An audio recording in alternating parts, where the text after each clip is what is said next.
High বন্ধুরা, কেমন আছো? আশা করি সবাই ভালো আছো। আমিও ভালো আছি। সোশ্যাল মিডিয়ার জার্নিতে আমার প্রথম ভিডিও। এখানে অনেক জানা অজানা মানুষের সাথে আমার পরিচয় হবে এবং আমার এই জার্নিতে হয়তো কখনো কখনো অনেক ঠিক ভুলের ভেতর দিয়ে আমাকে চলতে হবে, কিন্তু নিজের ঠিক ভুল তো আর আমি নিজে বুঝতে পারবো না। তার জন্য তোমরা সবাই আমার পাশে থাকবে, আমাকে অনেক সাহায্য করবে, তাহলে আমি আরও নতুন নতুন ভিডিও নিয়ে তোমাদের কাছে আসতে পারবো। তো বেশি কথায় না গিয়ে আজকে আমি আমার ছোট্ট একটি ঘরোয়া রান্নার ভিডিও নিয়ে চলে আসলাম তোমাদের সামনে। বেশি কিছু না, আজকে দুপুরে রান্নায় কি রান্না করব সেটা ভাবছিলাম। ভাবতে ভাবতেই আজকে আমার হাজব্যান্ড বাড়িতে ছিলেন, ছুটি ছিল। তো উনি আমাকে বললো দুপুরে আজকে একটু ঘরোয়া কিছু বানাও। একদম আমাদের বাঙালিদের যেরকম ঘরোয়া খাবার দুপুরে যেটা হয় সেরকমই, বেশি কিছু নয়। উচ্ছে দিয়ে আলু দিয়ে বড়ি দিয়ে একটু মাখা মাখা তরকারি। শীতটা প্রায় শেষই হয়ে গেছে, এখন হালকা হালকা গরম। আর এই টাইমে যদি একটুখানি তেতো খাওয়া যায় তাহলে আমাদের শরীরের পক্ষে খুবই ভালো। তো প্রথমে উচ্ছে আলু এগুলোকে আমি ভালো করে কেটে ধুয়ে নিয়ে তার মধ্যে কড়াইতে একটুখানি তেল দিয়ে বড়িটাকেও ভেজে নিয়েছি। তারপরে আমি একটুখানি তেল দিয়ে রাঁধুনি ফোড়ন দিলাম। রাঁধুনিটা ফোড়ন দেওয়া হয়ে গেল, এবার আমি দুটো কাঁচা লঙ্কা দিলাম। কাঁচা লঙ্কা দেওয়ার পর উচ্ছে আলু এগুলোকেও দিয়ে দিলাম।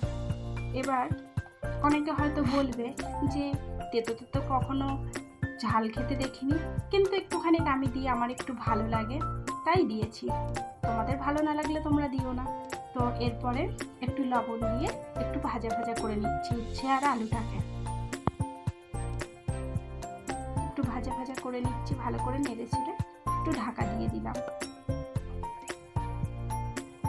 তার মাঝখানে আমি একটু দুপুরে আজকে মাটন রান্না করব, তার জন্য একটুখানি আলু ভালো করে ছাড়িয়ে নিচ্ছি। এবার ওদিকেও দেখছি আলু আর উচ্ছেটা কতটা ভাজা হলো। ভালো করে নেড়ে চেড়ে নিচ্ছি আলু উচ্ছেটাকে, আবার তার সাথে সাথে আলুটাকেও কেটে নিচ্ছি। অনেকটা বেলা হয়ে গেছে, দুপুরের খাবার খেতে হবে, লেট হয়ে যাবে না হলে সবার। তো আলুটাকে ভালো করে কাটা হয়ে গেছে, কাটার পরে আমি একটা ঝুড়িতে নিয়ে নিয়েছি। ওদিকে উচ্ছে আলুটাকেও ভালো করে ভাজা হয়ে গেছে। তো এবার আমি ওর মধ্যে একটুখানি হলুদ দিয়ে দেবো।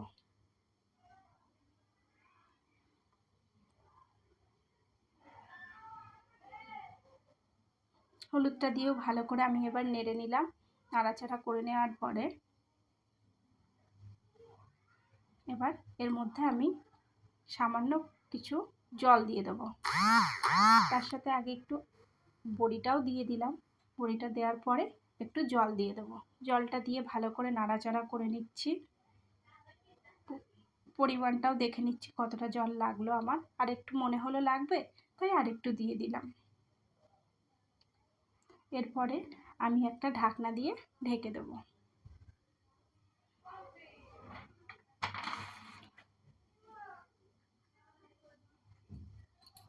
আবার ঢাকনাটা খুললাম, দেখছি ঝোলটা ভালোই ফুটে গেছে, তরকারিটাও অনেকটা প্রায় হয়ে এসেছে। একটু ঝোলঝোলই রাখবো, বেশি গামাখা করবো না, হালকা একটু ঝোল রাখবো যাতে তিতোটা মুখে লাগে। একটুখানি দেখছি যে কতটা কি সেদ্ধ হলো না হলো। এবার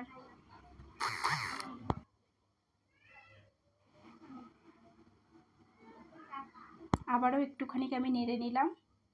এরপর আমি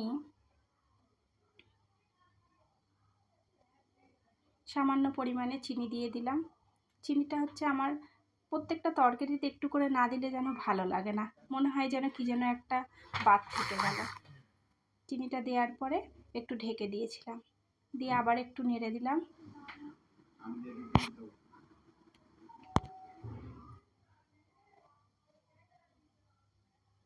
বড়িগুলোও প্রায় হয়ে এসেছে।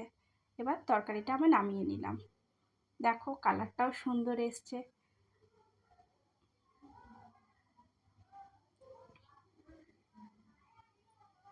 আমার হাজবেন্ডের খুবই পছন্দের।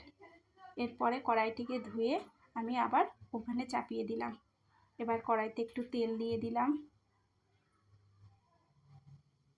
এর মধ্যে একটু আলু দিয়ে দিলাম। তেলটা যেই গরম হয়ে গেল আলু দিয়ে দিলাম। আলুগুলোকে একটু লাল লাল করে ভেজে নেব।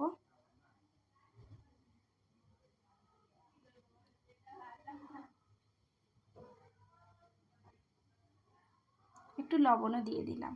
লবণটা দিয়ে আবারও একটু আমি হলুদ দিয়ে দিলাম। তারপর একটুখানি নেড়ে চেড়ে নিচ্ছি ভালো করে। আলুগুলোর মধ্যে নুন আর হলুদটাকে ভালো করে মিশিয়ে দিয়ে দিচ্ছি।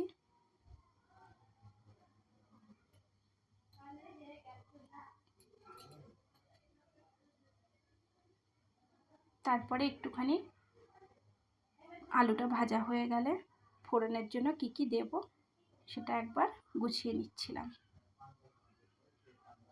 এর মাঝখানে আলুগুলোও ভাজা হয়ে গেছে, আমি বাটিতে নামিয়ে নিলাম আলুগুলো।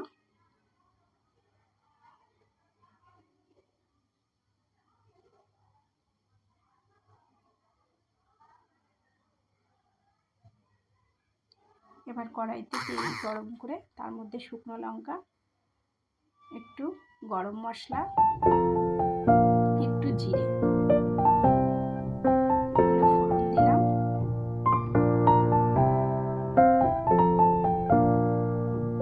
আর আগের থেকে মাংসটাকে আমি ম্যারিনেট করে রেখেছিলাম।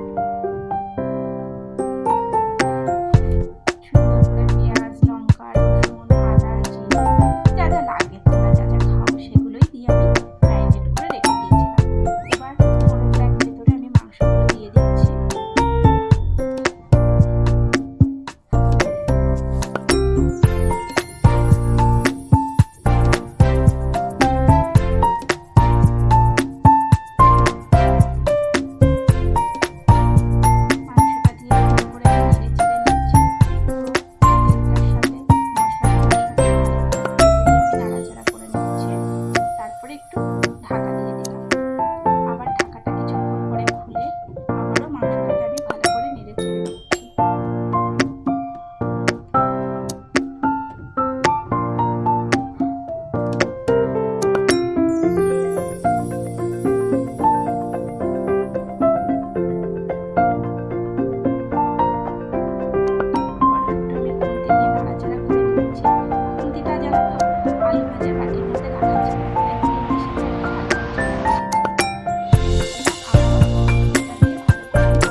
জল দিয়ে দিলাম আর তার সাথে আলুগুলোকেও দিয়ে দিলাম।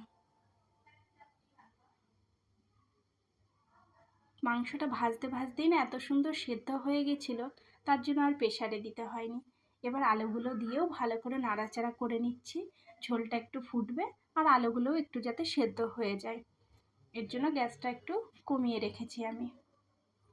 আলুগুলোও সেদ্ধ হয়ে এসছে, তারপরেই আমি আবার একটু গরম মশলা দিয়ে দিলাম। গরম মশলাটা দিয়েও ভালো করে নাড়াচাড়া করে নিচ্ছি। একটু ঝোলঝোলই রেখেছি, একটু পাতলা ঝোল, সবসময় তো আর কষা কষা। এরপরে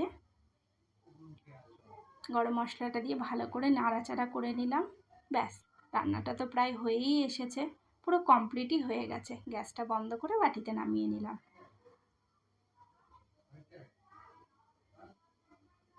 দেখতেও খুব সুন্দর হয়েছে, আর খাওয়াটা কীরকম হয়েছে সেটা তো খেলেই বুঝতে পারবো।